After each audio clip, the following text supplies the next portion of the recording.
प्रभु राम देव भगवान अल्लाह खुदा ईश आदि नाम एक ही शक्ति के हैं। वो कैसा है, कहां है, कैसे मिलता है, किसने देखा है? ये प्रश्नवाचक चिन्ह पूर्ण रूप से हटाने के लिए अवश्य सुनिए जगत गुरु तत्वदर्शी संत रामपाल जी महाराज के अमृत वचन, सर्व पवित्र धर्मों के पवित्र शास्त्रों के आधार पर।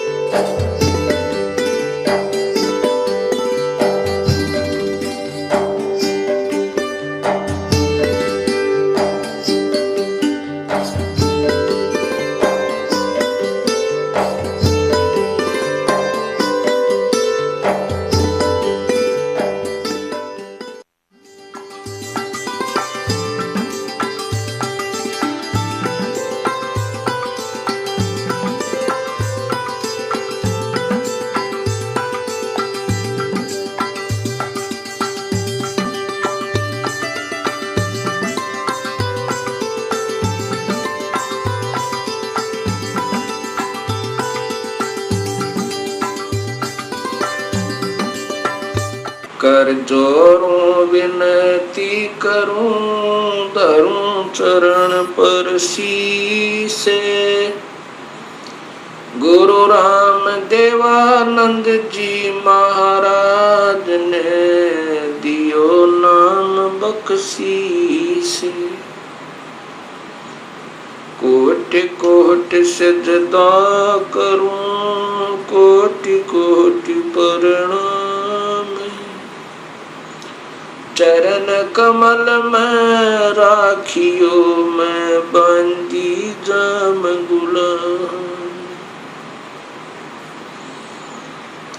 कबीर गे तन विष की बेलड़ी, गुरु अमृत की खाने।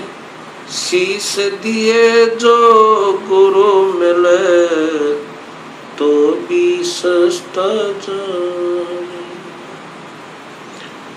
सात दीप नौ खंड में गुरु से बड़ा ना कोई। करता करे न कर सक, गुरु कर सो ग्रीब नमो नमो सतपुरुष को। नमस्कार गुरु कीन, सुर नर मुनि जन साधवा। संतों सर्वस दीन, सतगुरु साहिब संत सब। दंडवोतम प्रणामी, आगे पीछे मध्य हुए, तिनको जा कुर्बानी। निराकार निर्वेशम, काल जाल भंजनम। निर्लेपम निज निर्गुणम, अकल अनुप बेसुंधुनम। सोहम सुरत समापतम, सकल समाना नीरतले। उज्ज्वल हिरंबरे हरदमम, बेपरवाह था है वार पार नहीं मदतम। ग्रीब जो सुमर सिद्ध होई, गणनायक गलताना। करो अनुग्रह सोई, ही पारस पद परवाना। आद्य गणेश मनाऊं, गणनायक देवन देवा। चरण कमल लौलाऊं, आद्य अंत करूं सेवा। परम शक्ति संगीतम, रिद्धि सिद्धि दाता सोई। अवगत गुण अतीतम, सत्पुरुष निर्मोही। जगदम्बा जगदीशम, मंगल रूप मुरारी। तन मन अर्पों शीशम, भक्ति मुक्ति भंडारी। सुर नर मुनि जन ध्यावे, ब्रह्मा विष्णु महेशा। शेष शेष मुख गावे, पूज्य आद्य गणेशा। इंद्र कुबेर सरीखा, वरुण धर्म राय ध्यावे। समर्थ जीवन जी का मन इच्छा फल पावे। 33 कोटि आधारा ध्यावे शेष 88 उतरे भव जल पारा कट है यम की फांसी। 33 कोटि आधारा ध्यावे शेष 88 उतरे भव जल पारा कट है यम की फांसी।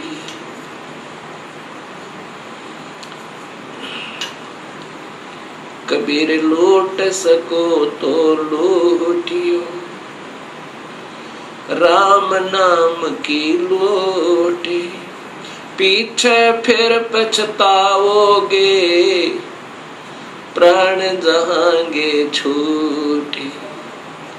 नहीं भरोसा देही का विनस जावे क्षण माही। श्वास उसास में सुमरण करो और यतन कछु नाही। कबीर श्वास श्वास में नाम जपो व्यर्थ श्वास मत खो। ना जाने इस श्वास को आवण हो कि न हो।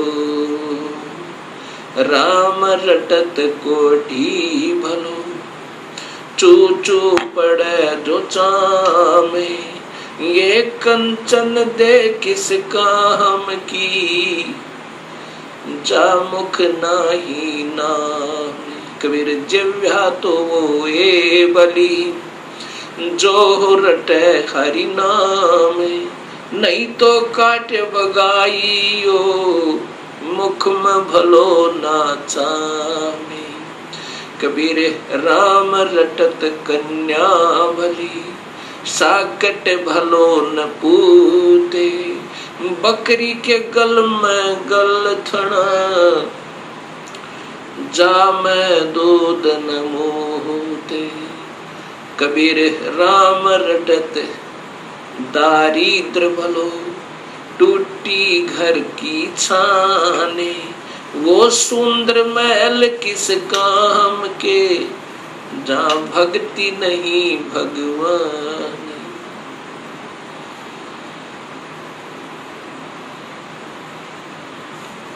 परमपिता परमात्मा पूर्ण ब्रह्म भगवान कबीर साहिब की असीम कृपा से परिभाषा प्रभु की सर्वभक्त समाज के समक्ष पहुंची। इस सत्य ज्ञान को श्रवण करके तथा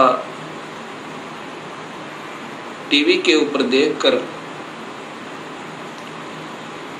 हजारों की संख्या में भक्त आत्माओं के श्रद्धा भरे पत्र तथा साथ में टेलीफोन के माध्यम से हमें उनके हृदय की पुकार, हृदय से की हुई प्रशंसा हमारे पास पहुंची। साथ में उनकी विनम्र शंकाएं भी आई। विनम्र भाव से उन्होंने प्रार्थना की कि जो आपने शास्त्रों के आधार पर यह सत्य ज्ञान समाज को दिया है, इसके लिए हम बहुत आभारी हैं। ऐसा स्वच्छ, ऐसा सत्य ज्ञान ये अभी तक कहाँ छुपा रहा, इसका कारण क्या रहा? ये हमारा दुर्भाग्य रहा कि अभी तक हमें ये सत्य ज्ञान नहीं पता चला, जबकि सभी शास्त्रों में और जो का तो प्रमाण मिला। अब ऐसे भक्त आत्माओं की अगर शंकाओं का समाधान नहीं हो पाया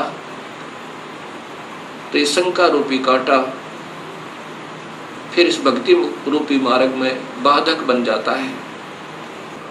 इसके लिए सर्वप्रथम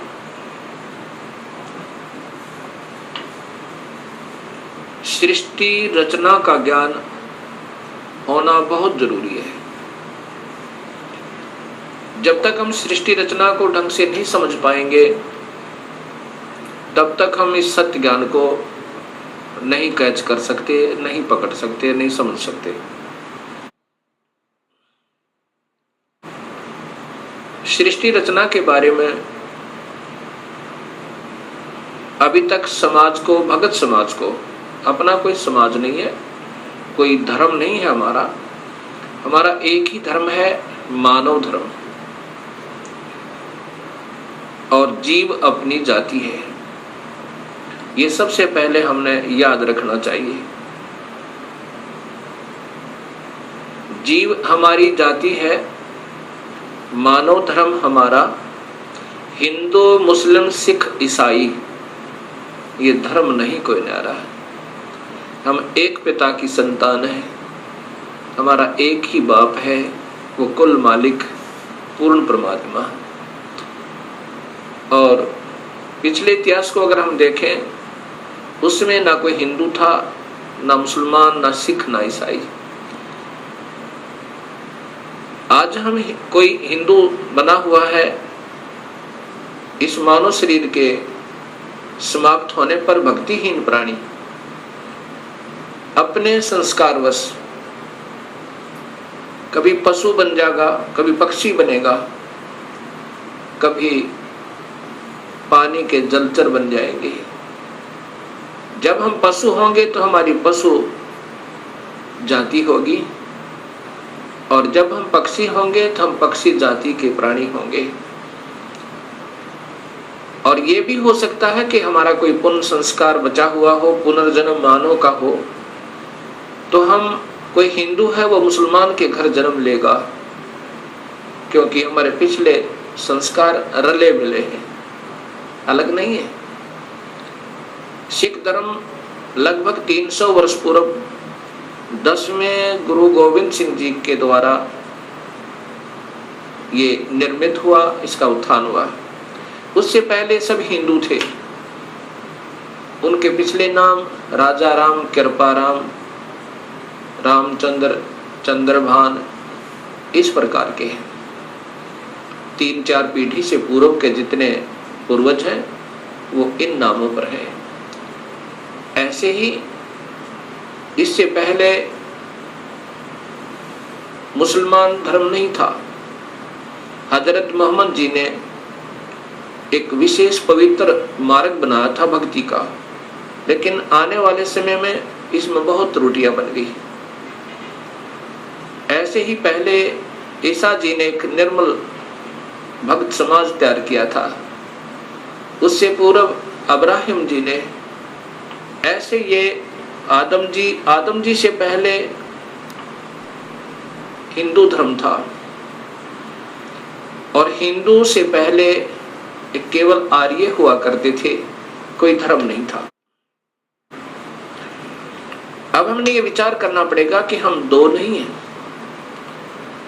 जहां से भी भक्ति प्रारंभ होती है वो निर्मलता के आधार पर है।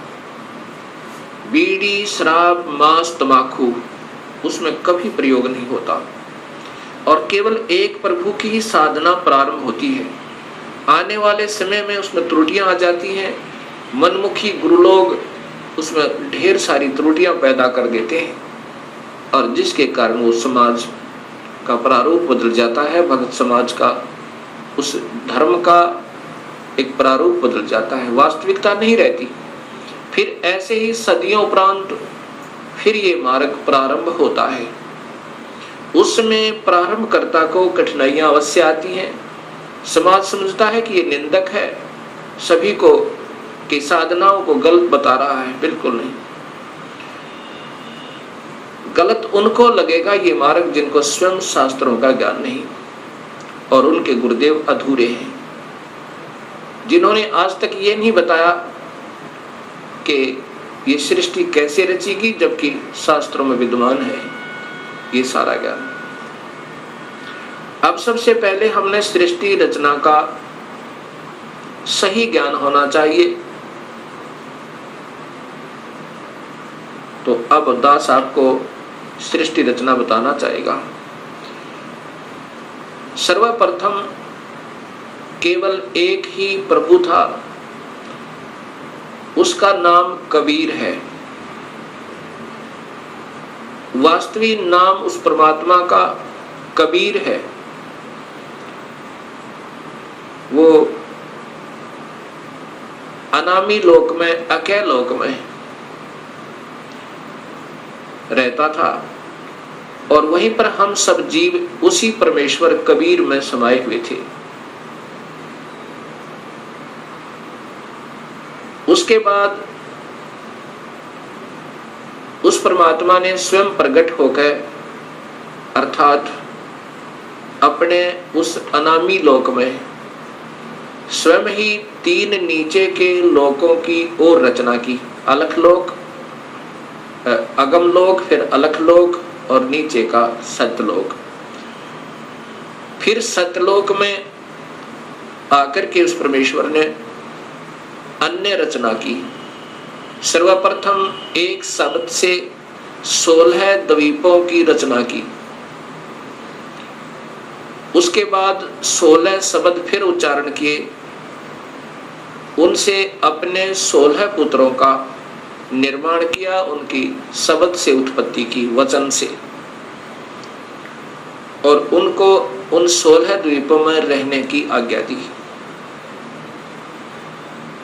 उनमें से एक पुत्र अचिंत को उस सतपुरुष ने, क्योंकि सतलोक में उपमात्मक नाम उसी कबीर परमेश्वर का सतपुरुष, नि अक्षर पुरुष, परम अक्षर पुरुष, शब्द स्वरूपी राम, अकाल मूर्त, पूर्ण ब्रह्म, ये उनके उपमात्मक नाम है और वास्तविक नाम उस परमेश्वर का कबीर है।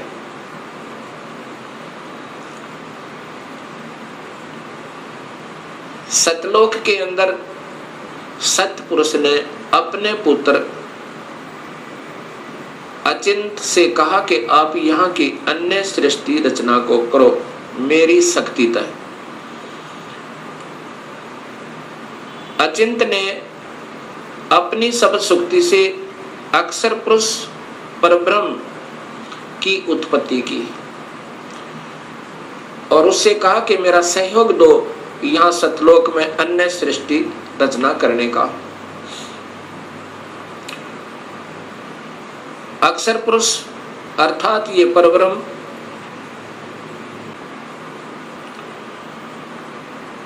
एक सतलोक में बने हुए मान सरोवर में, उसके अंदर अमृत जल है। सतलोक के अंदर जल अमृत है। उस अमृत सरोवर में प्रवेश कर गए और वहां आनंद से विश्राम करने लगे। अक्षर पुरुष को निद्रा आ गई। सतलोक के अंदर श्वासों से शरीर नहीं है। काफी समय तक सोते रहे। तब सतपुरुष ने अपनी शब्द शक्ति से एक अंडा, जल अमृत तत्व से एक अंडा बनाया और उसमें एक आत्मा प्रवेश की। उस आत्मा समेत उस अंडे को उस जल में डाला, अमृत सरोवर में, उस मान सरोवर में। वो अंडा गड़गड़ गड़गड़ करता हुआ नीचे जा रहा है तो अक्षर पुरुष अर्थात इस पार ब्रह्म की निद्रा भंग हुई। जब ही कोई अधूरी निद्रा से जागता है उसके अंदर कुछ कोप होता है। अब जो ही उसने अपनी कोप सहित दृष्टि से देखा कि मेरी निद्रा किसने भंग कर दी, तब उसका वो कोप उस अंडे पर पड़ा। अंडा 2 भाग हो गया। उसमें से ये ब्रह्म निकला, क्षर पुरुष। ब्रह्म अर्थात क्षर पुरुष, इसी को ज्योत स्वरूपी निरंजन, वास्तव में इसका नाम कैल है, कैल। और यही आगे चल के काल कहा, ये आने वाले इसी विवरण में आपको ज्ञान होगा। आकाशवाणी सतपुरुष ने की कि तुम दोनों बाहर आओ। अक्षर पुरुष तुम निद्रा में थे और आपके बिना यहाँ सृष्टि नहीं रची जा रही थी। तुम दोनों बाहर आओ और तुम्हें जगाने के लिए सारी क्रिया की गई और तुम दोनों के दोनों अचिंत के लोक में रहो। ऐसे आदेश प्रभु का पाकर वे दोनों के दोनों अचिंत के लोक में रहने लगे काफी समय तक। उसके बाद हम सभी की उत्पत्ति कबीर परमेश्वर ने, उसी सतपुरुष ने अपने शब्द शक्ति से हम सबकी उत्पत्ति वहां पर की। कुछ दिनों के बाद इस क्षर पुरुष के अर्थात ब्रह्म के मन में एक खरपतवार उपजा। इसके मन में ये आया कि मैं अपना अलग से राज्य बनाऊं। मेरे अन्य भाई सब एक एक द्वीप में रहते हैं और हम दो यानी अचिंत और ब्रह्म और साथ में ये अक्षर पुरुष पर ब्रह्म भी, हम एक ही द्वीप में रह रहे हैं। मैं अपना अलग राज्य चाहूंगा। इस उद्देश्य से ब्रह्म ने, क्षर पुरुष ने, ज्योत स्वरूपी निरंजन ने 70 युग तक अलग से एक पैर पर खड़ा होकर तपस्या की। जब ये तपस्या कर रहा था, हम ये सभी आत्माएं जो आज काल के लोक में दुख पा रहे हैं, चाहे आज कोई देव बना है, चाहे कोई महादेव बना है, चाहे आज कोई शूकर बना है, चाहे कोई गधा बना है, चाहे कोई राजा बना है, चाहे कोई रंक बना है, पशु या पक्षी बना हुआ है, ये सभी की सभी आत्माएं हम इस काल के ऊपर अर्थात इस ब्रह्म के ऊपर आसक्त हो गए। और यही बीमारी आज हमारे अंदर विद्यमान है, यही प्रक्रिया।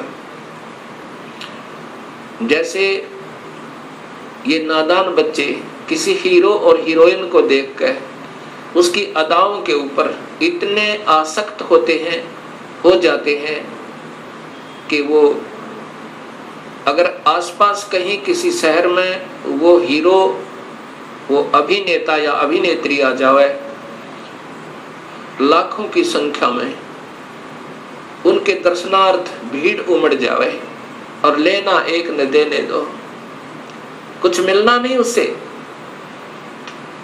ऐसी हमारी वृत्ति वहां बिगड़ी थी सत्यलोक में। हम वहां रहा करते थे अपने पिता के पास, कोई दुख नहीं था, कोई मृत्यु नहीं थी, हमारे परिवार थे, हम प्यार से रहा करते थे। लेकिन वहां हम अपने पति भर्ता पद से गिर गए। अपने मूल मालिक उस पूर्ण ब्रह्म जो सर्व सुखदायी सदा सहाय आत्मा का आधार वास्तव में भगवान है, जो जीव को दुखी नहीं करता, जन्म मरण के कष्ट में नहीं डालता, कुत्ते और गधे नहीं बनाता, उसको छोड़कर और हम इस काल यानी ब्रह्म के ऊपर आसक्त हो गए। जब इसने 70 युग तप कर लिया, तब पूर्ण परमात्मा ने, पूर्ण ब्रह्म ने, सतपुरुष ने पूछा भी क्या चाहता है तू कैल क्या चाहता है, ब्रह्म तू क्या चाहता है। तब इस ज्योत स्वरूपी निरंजन ने कहा कि पिताजी, ये स्थान जहां मैं रह रहा हूं ये कम है, मुझे अलग से राज्य दो। तब उस पूर्ण ब्रह्म ने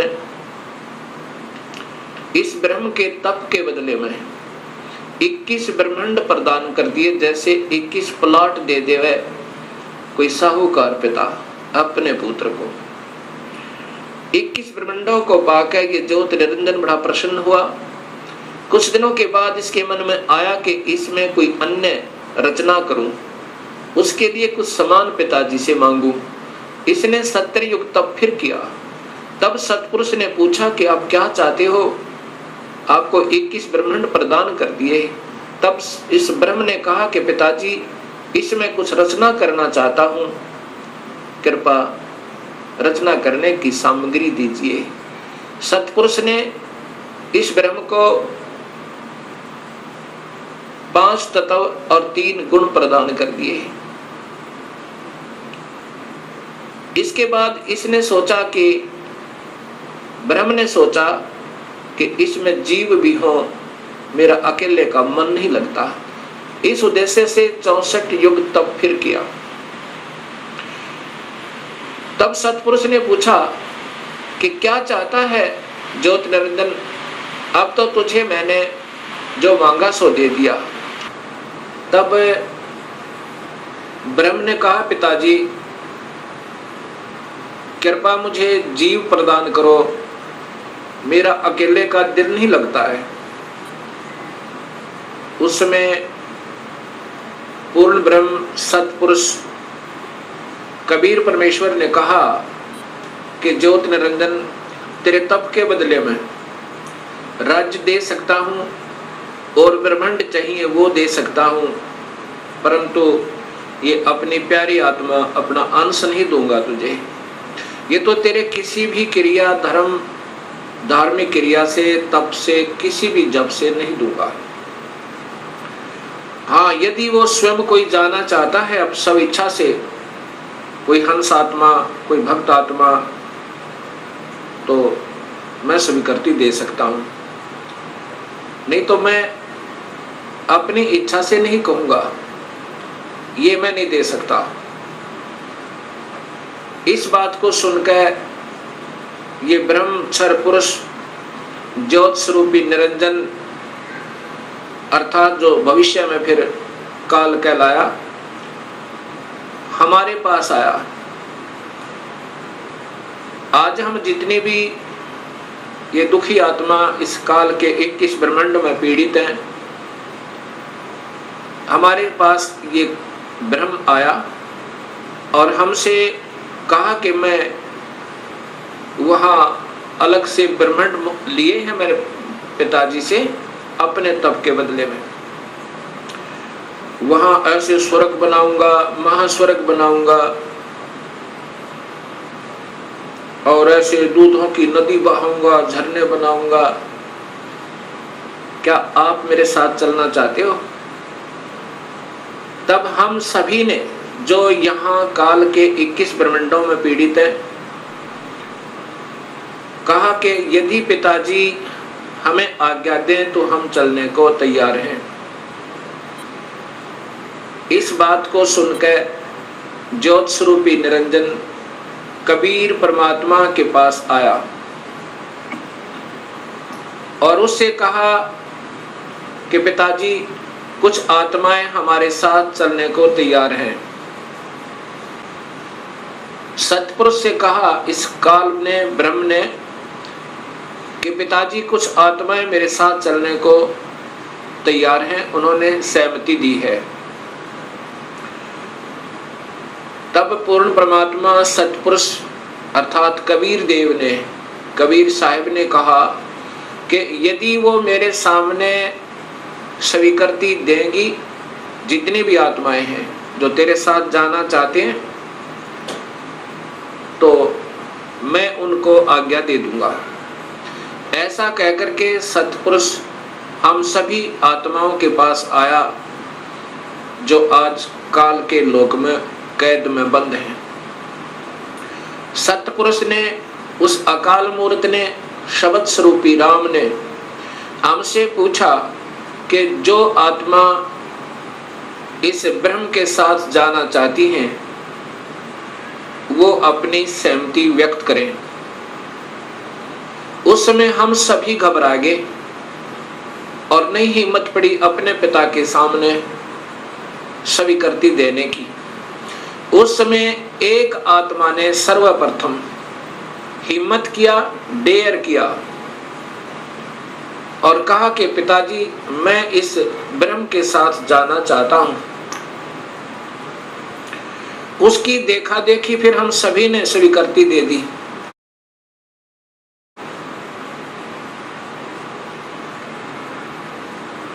और जितनी भी आत्माएं उस समय स्वीकृति दी थी, सभी कबीर साहिब ने उनके नंबर नोट किए और जिसने सर्वप्रथम सहमति दी थी उस आत्मा का भी नंबर नोट किया और ब्रह्म से कहा कि ब्रह्म आप जाओ अपने लोक में, अब इन सभी आत्माओं को मैं विधिवत तेरे लोक में भेजूंगा।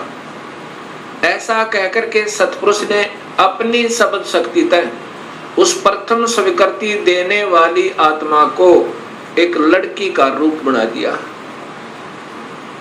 और उसके अंदर एक शब्द शक्ति दे दी और हम सभी जीव आत्माओं को, उसे प्रकृति देवी भी कहते हैं, अष्टंगी भी कहते हैं और वही महामाया भी कहलाई। यहाँ 21 ब्रह्मांड की,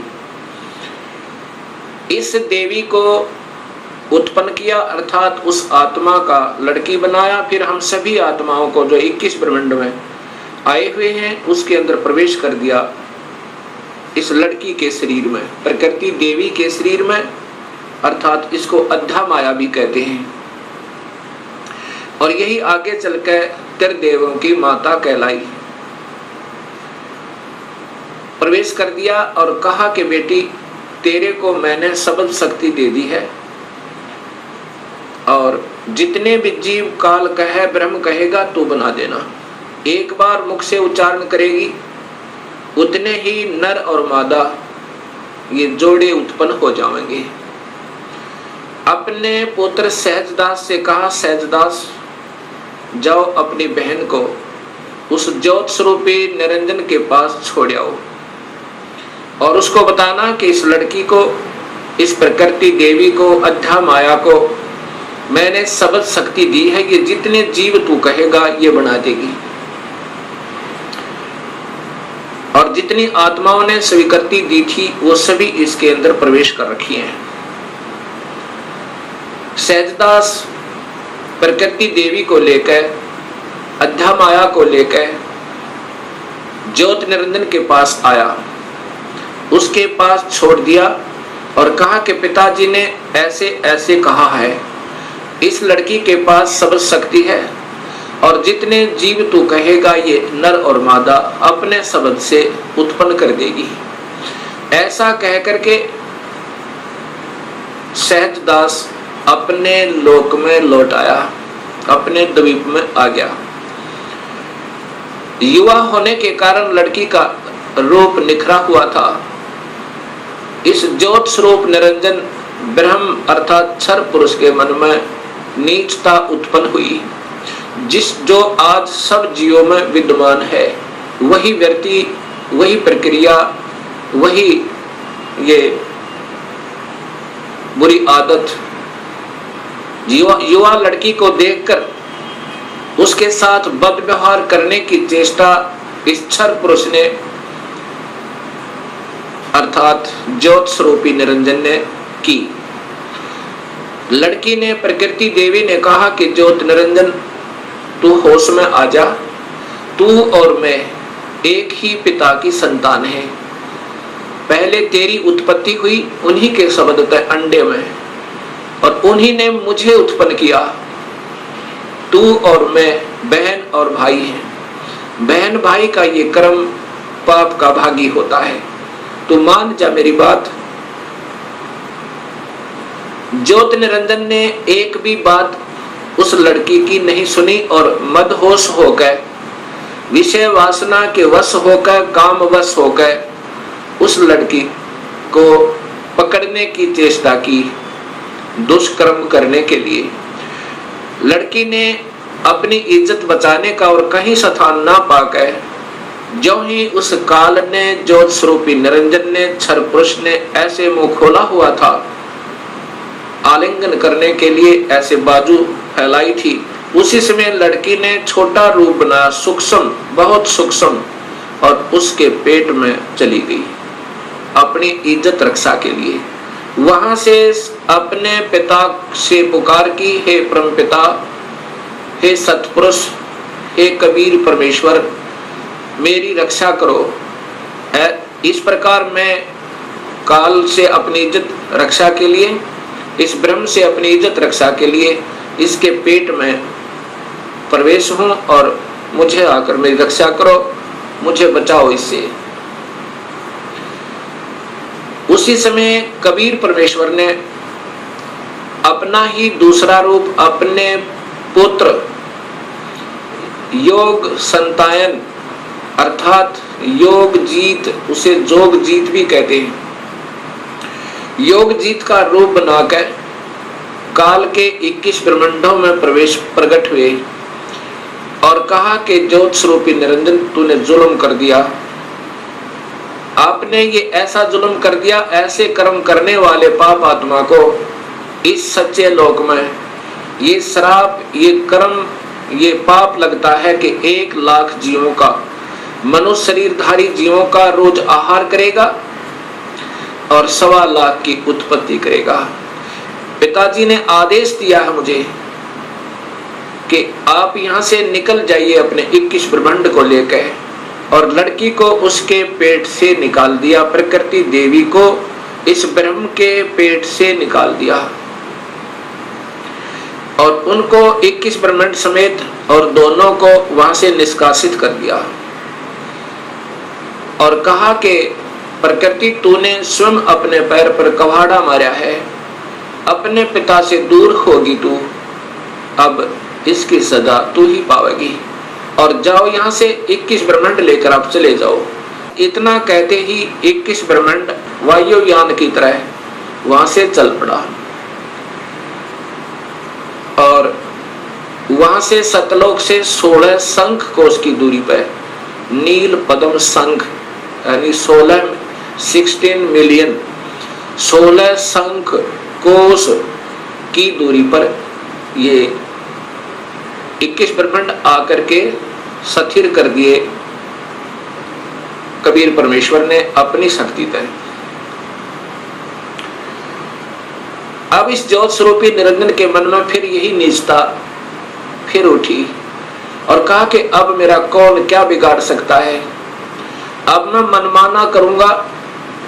उस लड़की ने, प्रकृति देवी ने फिर प्रार्थना की कि ज्योत निरंजन अब भी तू मान जा। पहले तो आप और मैं एक ही पिता की संतान हैं और दूसरे मैं तेरे पेट से होकर आई हूं। ये कर्म, अब मैं तेरी बेटी बन गई। प्रथम तो बहन और भाई का ये पाप कर्म महापाप का कारण, और दूसरे मैं तेरी बेटी हुई आपके पेट तक होकर आई, और बाप बेटी का ये जुल्म अच्छा नहीं। मान जा मेरी बात, मेरे पास सब शक्ति है पिताजी की दी हुई, और जितने जीव तू कहेगा मैं बना दूंगी। लेकिन इस ज्योत स्वरूपी निरंजन ने एक भी बात नहीं सुनी उस प्रकृति देवी की, दुर्गा की। जबरदस्ती शादी की और एक ब्रह्मांड में एक ऐसा स्थान बना रखा है इस काल भगवान ने, ब्रह्म भगवान ने। वहां पर ब्रह्मलोक कहते हैं उसको। उस ब्रह्मलोक के अंदर इसने 3 स्थान बना रखे हैं, एक रजोगुण प्रधान, एक सतोगुण प्रधान और एक तमोगुण प्रधान। जब ये सतोगुण रजोगुण प्रभावित क्षेत्र में इस दुर्गा को अपनी पत्नी के रूप में रखता हुआ वहां रहता है, उस समय जो पुत्र की उत्पत्ति होती है उसका नाम ब्रह्मा रख देता है, उसको रजोगुण बना देता है। उसके बाद ये दोनों उस स्थान पर आ जाते हैं जो सतोगुण प्रभावित होता है। वहां पर जो पुत्र उत्पन्न होता है उसके अंदर सतोगुण आ जाते हैं, उसके अंदर सतोगुण आ जाते हैं और उसका नाम ये विष्णु रखते हैं। तीसरे स्थान को तमोगुण प्रभावित बना रखा है, वहां रहकर अब इसी प्रकृति देवी दुर्गा के साथ जो पुत्र उत्पन्न करता है उसका नाम रुद्र शंकर शिव रखता है।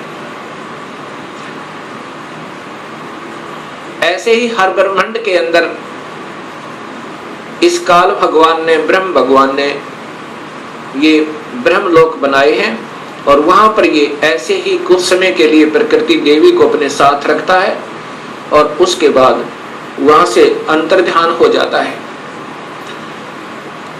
अब जब इसने इस लड़की को, प्रकृति देवी को बदनजर से देखा था और ये लड़की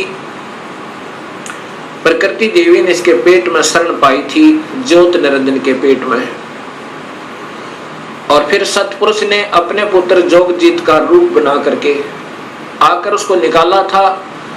उस दिन से इसका नाम काल पड़ा। कहा था कि आज से तेरा नाम काल होगा और 1 लाख जीवों का, मनुष्य शरीरधारी प्राणियों का रोज आहार करेगा और 1.25 लाख की उत्पत्ति किया करेगा।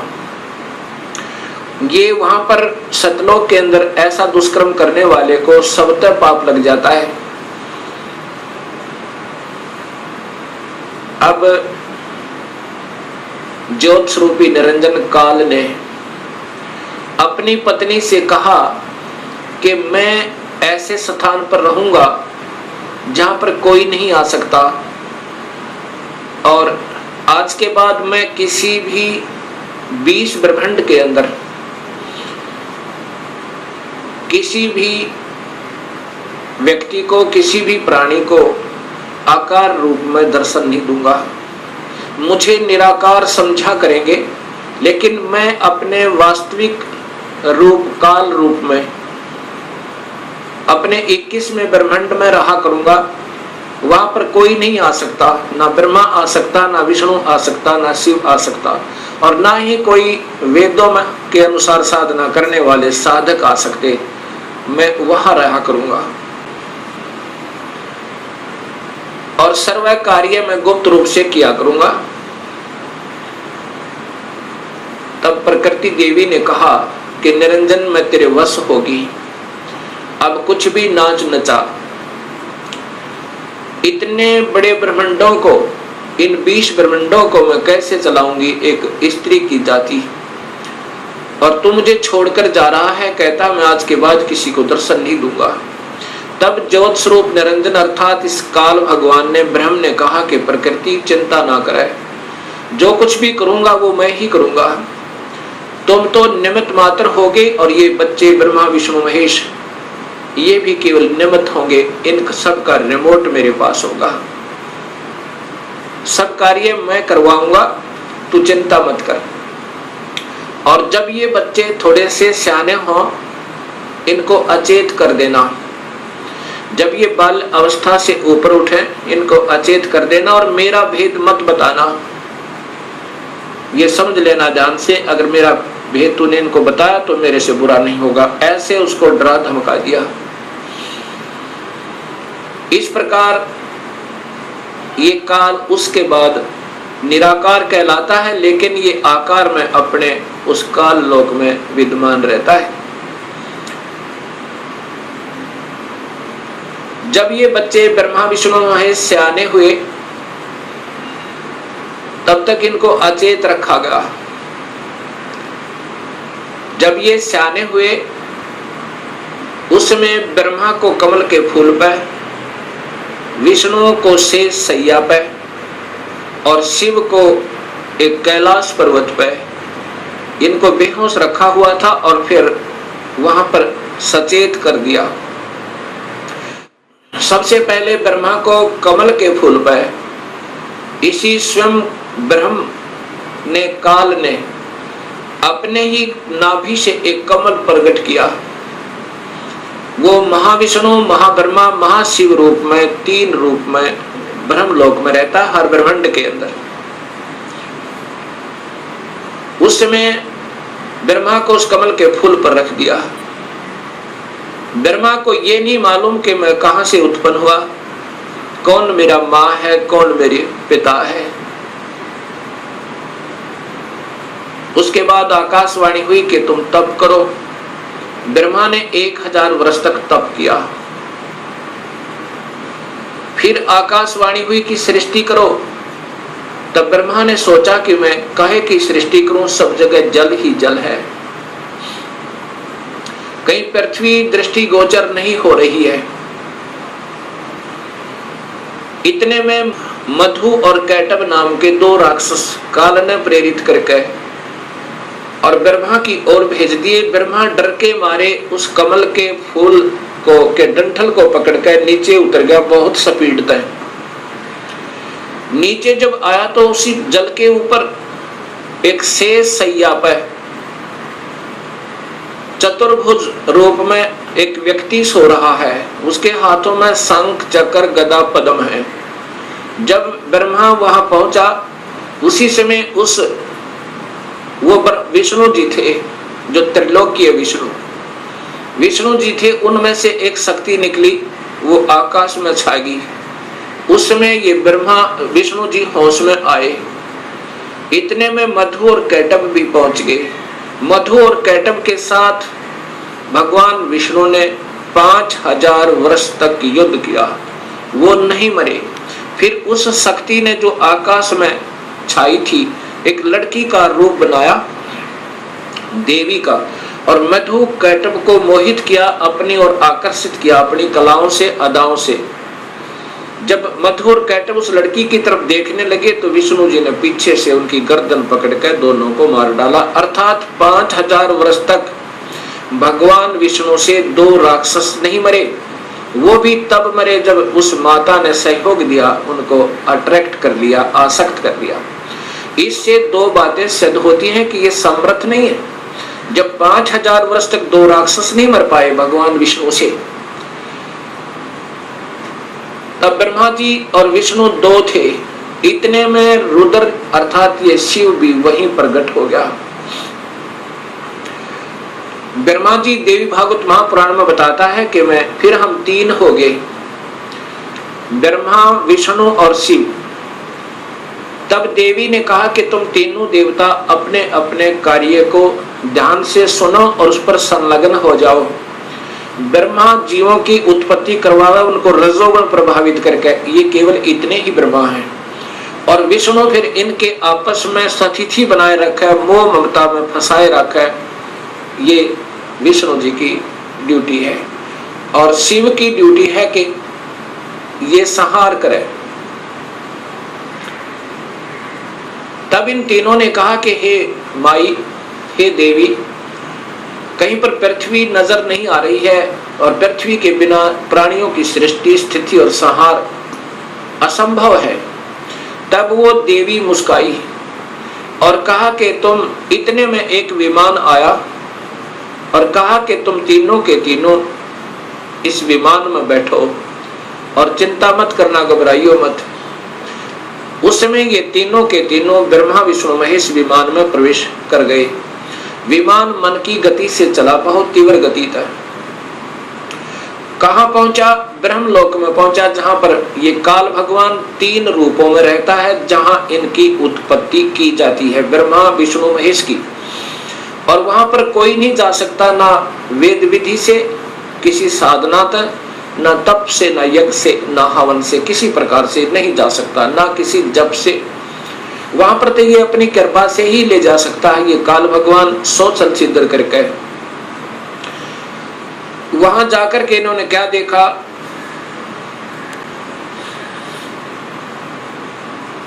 एक इंद्र देखा वहां पे, क्योंकि वो महास्वर्ग के अंदर एक महा इंद्र है। उसके बाद फिर आगे विमान गया, वहां एक ब्रह्मा देखा। जब दूसरा ब्रह्मा देखा तो शिव और विष्णु ब्रह्मा जी से पूछने लगे कि हे चतुरानन, ये दूसरा ब्रह्मा कौन है? तब ब्रह्मा जी ने कहा, मुझे नहीं मालूम ये कौन है। उसके बाद विमान आगे चला। फिर क्या देखा कि एक त्रिनेत्रधारी भगवान शिव दूसरा देखा, जो नंदी वृषभ पर सवार थे, हाथ में त्रिशूल लिए हुए थे। उसके बाद इनका विमान आगे चला। वहां पर क्या देखा कि एक विष्णु और थे, और वहां बहुत सुंदर विशाल लक्ष्मी का एक भवन था, उसमें बहुत ऐश्वर्य के साधन उपलब्ध थे। उसके बाद विमान आगे पहुंचा। कहां गया? एक माई बैठी थी, जिसके शरीर में जैसे हजारों बिजलियां चमक रही हो, इतना तेज था, इतना नूर था, और वो प्रकृति देवी थी। ये ब्रह्मा विष्णु महेश की माँ थी, माँ है जो इन्होंने देखी। विमान वहां रुका। देवी एक विशाल भवन के अंदर विराजमान थी। तब उसने कहा कि तुम तीनों के तीनों जहाज से नीचे उतरो। हम नीचे उतरे। ब्रह्मा विष्णु महेश, ब्रह्मा बता रहा है देवी भागवत महापुराण में, नीचे उतरे। तब विष्णु जी ने ध्यान से देखा और कहा कि ये तो अपनी माँ है। इस माई के दर्शन मैंने किए थे जब मैं बालक था, छोटा सा था। जब मैं बालक था, छोटा सा था, तब मैंने इस माई के दर्शन किए थे। इससे सब सिद्ध है कि इनका जन्म है और ये तीनों की मां है। तब ब्रह्मा, विष्णु और शिव ने तीनों ने स्वीकार कर लिया कि ये ही अपनी जननी है। तब शिव जी कहते हैं, हे माता, जब आप ब्रह्मा को उत्पन्न करने वाली आप हैं, विष्णु भी जब आपके बालक हैं, तो ये तीसरा भी आप ही का बच्चा है। आप ही हमें गुप्त भेद नहीं बता रहे थे, अब हमने आप ही की कृपा से ज्ञान हुआ। अब इसका प्रमाण आपको सबसे पहले देवी भागवत महापुराण में देता हूं। पहले आपको देवी भागवत महापुराण से प्रथम शिव पुराण को दिखाता हूं, उसके बाद फिर आपको देवी भागवत महापुराण दिखाऊंगा। और ये शास्त्र पहले से उपलब्ध थे, कोई आज नए नहीं बनाए इस दास ने, क्योंकि जितने हमारे अभी तक शास्त्र विद रहे वो अल्पज थे, अधूरे ज्ञान युक्त थे, वो उनको इस सत्य मार्ग का पता नहीं था। इसलिए हमारे सभी पूर्वजों को भूत बना दिया, गीता विरुद्ध साधना करवा के, और पितर बनवा दिया गीता विरुद्ध साधना करवा के। गीता में लिखा है कि देवी देवताओं की पूजा मत करो, ब्रह्मा विष्णु महेश की पूजा भी नहीं करनी है, तीनों गुणों की भक्ति नहीं करनी है, केवल ब्रह्म से प्रारंभ होती है भक्ति, और पूजा करनी है केवल पूर्ण ब्रह्म की। अब मैं आपको देवी भागवत, पहले आपको शिव महापुराण दिखाता हूं।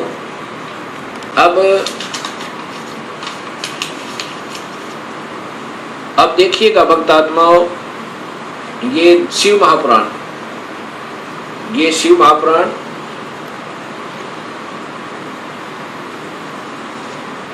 इसके अंदर आपको पता चलेगा श्री शिव महापुराण भाषा सटीक सहितम, ये संस्कृत युक्त है, इसमें संस्कृत भी साथ है। और ये शिवा भाषा टीका टीकोत्तम, टीकाकार है डॉक्टर ब्रह्मानंद त्रिपाठी, साहित्य आयुर्वेद ज्योतिष आचार्य, MA PhD DMCA, ये टीकाकार हैं इनके। और ये आपके समक्ष है, इसमें क्या लिखा है यहां देखिएगा।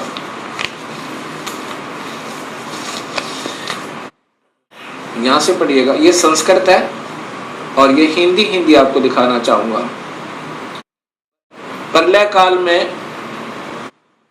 हे मुनिवर, प्रलय काल में भी शिव पार्वती का कभी वियोग ना होने के कारण ही काशी को अविमुक्त अक्षेत्र कहते हैं। प्राचीन काल में शिवजी ने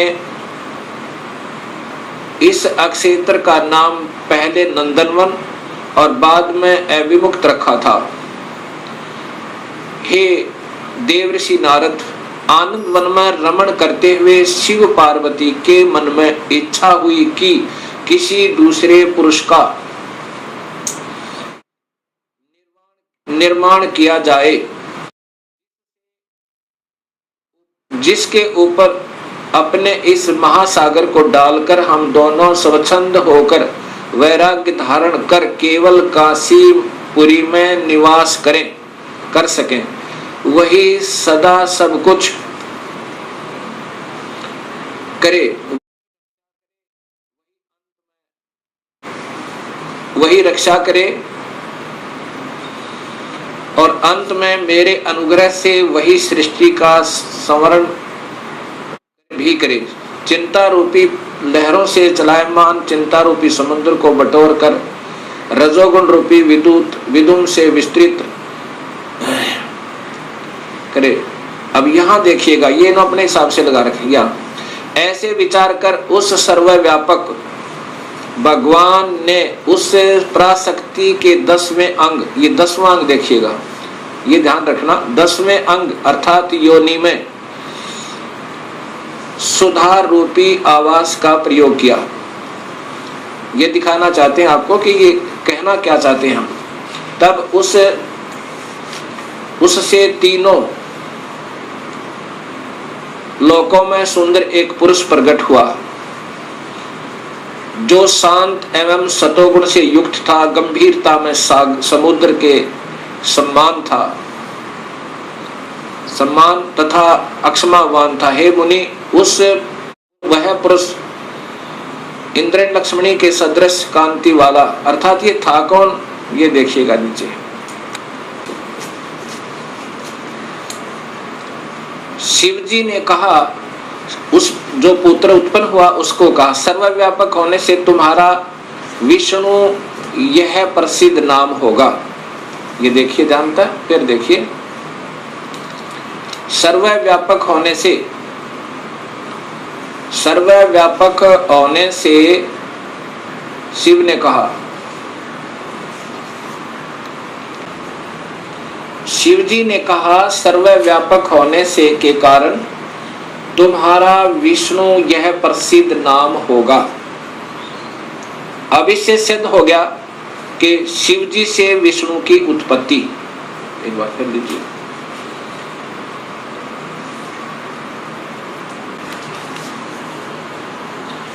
अभी आपने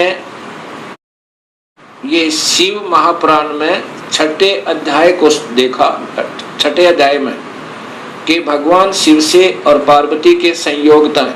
पार्वती कौन, ये महाशक्ति यानी शेरा वाली प्रकृति के द्वारा विष्णु की उत्पत्ति हुई। अब सातवां अध्याय, ये संस्कृत भी साथ है। अब यहाँ आगे देखिएगा, ये हिंदी देखिएगा। ब्रह्मा जी ने कहा कि विष्णु भगवान के शयन करने के बाद उनकी नाभि से एकाएक बहुत बड़ा कमल पुरुष उत्पन्न हुआ, कमल पुष्प। अब ये ब्रह्मा बता रहा है, लेकिन तुक्के लगा रहा, क्योंकि ये स्वयं बेहोश था पहले, इसको आप ही नहीं मालूम वो कौन से विष्णु की नाभि से मिला। ये देखिएगा, उत्पन्न हुआ जिसकी नाल टंकार फल फूल के फूल। अब ज्यादा ना देख रही है, देखिएगा। उस सांब शिव परमेश्वर भगवान शिव ने पहले की भांति जैसे विष्णु की उत्पत्ति की थी, दुर्गा और काल के संयोग तय, पहले की भांति अपने दाहिने अंग से मुझे उत्पन्न किया। ब्रह्मा कह रहा कि मेरी उत्पत्ति भी उस काल ब्रह्म से, यानी शिव कह रहे हैं, ये शिव हो, ब्रह्मा महाविष्णु महाशिव रूप में ये काल ही रहता है, मुझे उत्पन्न किया। ये ब्रह्मा जी ने बताया। कई भक्तात्मा कहते हैं कि जो गीता प्रेस गोरखपुर से प्रकाशित पुस्तकें हैं, वही विशेषकर आम भक्त समाज उनको सत्य मानता, एथेंटिक मानता है। अब आपके सामने यही गीता प्रेस गोरखपुर से प्रकाशित ये पुस्तक दिखाते हैं, शिव महापुराण।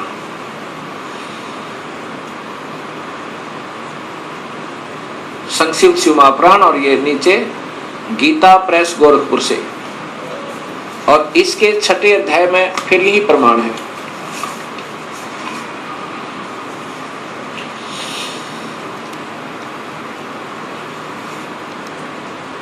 इसी शिव महापुराण का ये छठा अध्याय है।